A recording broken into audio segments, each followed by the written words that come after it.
Je suis Pascal Prache, procureur de la République au tribunal judiciaire de Nanterre qui accueille le pôle de traitement des crimes sériels ou non élucidés depuis mars 2022. Je suis le colonel Olivier, je commande la section de recherche des Savoies, unité qui est stationnée à Chambéry. Il s'agit d'un dossier relatif aux disparus de Tamier. Laurence, ancienne enquêtrice de la brigade d'Albertville. Cet appel à témoins est relatif à la disparition de 2 personnes en 2011 et 2012, respectivement âgées de 22 et 45 ans, à l'occasion d'un festival de musique techno au Fort de Tamier en Savoie. Des enquêtes avaient été diligentées à l'époque, mais se sont clôturées par un classement sans suite en 2014. En 2018, l'avocat des disparus a saisi le juge d'instruction aux fins d'enquête. Et en 2022, le pôle de traitement des crimes sériels ou non élucidés de Nanterre a été saisi en matière criminelle pour des faits d'enlèvement et séquestration et relance donc aujourd'hui cette procédure afin d'essayer d'identifier l'auteur des faits. C'est un dossier complexe du fait de l'absence de scène de crime, de l'ancienneté des faits qui remonte à plus de 10 ans et de la possibilité pour des personnes majeures de disparaître naturellement sans qu'il y ait de piste criminelle. En l'espèce, la tâche du pôle, la plus-value qu'il peut apporter dans cette procédure, c'est la poursuite des investigations, procéder à des recoupements pour essayer d'apporter des réponses aux familles.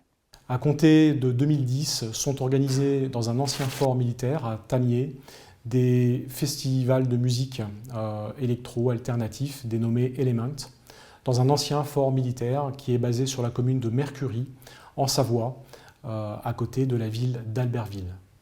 C'est dans ce contexte qu'en 2011 disparaîtra Jean-Christophe Morin, ainsi que l'année suivante, en 2012, Ahmed Amadou. Sur la disparition de Ahmed Amadou, j'ai travaillé de 2012 jusqu'en 2013, une année à peu près sur cette enquête de disparition. Durant la nuit du 10 au 11 septembre 2011, Jean-Christophe Morin se rend au festival où il retrouve un certain nombre d'amis. C'est quelqu'un qui vit un petit peu en marge de la société, il vit dans son véhicule et sa disparition ne sera signalée qu'une semaine plus tard, soit le 16 septembre. L'enquête qui démarre ne permet pas de retrouver sa trace. En revanche, son sac à dos sera retrouvé durant les opérations de ratissage et de perquisition juste en face du fort. Le second disparu, Ahmed Amadou, avait 45 ans à l'époque. On perd sa trace dans la nuit du 7 au 8 septembre 2012 vers 3 h du matin pour ce même événement. Il rejoint le site vers 2 h du matin, conduit par un ami rencontré il y a quelques jours auparavant sur Chambéry. Arrivé sur le site, ils interpellent le service de sécurité parce que l'ami semble un petit peu alcoolisé et agressif. Donc le service d'ordre ne les laisse pas rentrer dans le festival et leur demande de rejoindre leur véhicule sur le parking. C'est à ce moment-là qu'on perdra la trace d'Ahmed Amadou. L'enquête qui a été effectuée va démarrer par un certain nombre d'appels à témoins diffusés dans la presse locale, mais également des auditions de personnes présentes qui se manifesteront aux différents services et des recherches dans le secteur géographique présumé de sa disparition.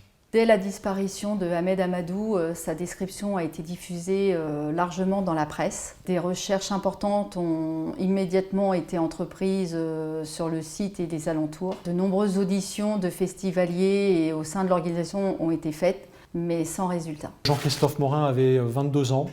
Il portait un sweat avec une capuche ainsi qu'un jean bleu. Ahmed Amadou était âgé de 45 ans. Il était vêtu d'un survêtement aux couleurs dépareillées et des baskets blanches.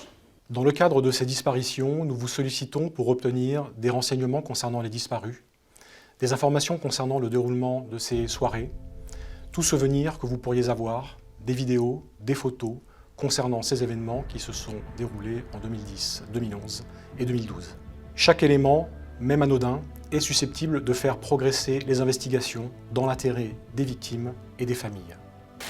Les enquêteurs seront en mesure de vérifier des informations que vous pourriez donner et juger comme incertaines. Nous attendons vos retours pour nous aider à faire la lumière sur les disparitions de Jean-Christophe et Ahmed, afin que la vérité puisse émerger, dans l'intérêt de leurs familles et de leurs amis qui demeurent dans l'incertitude.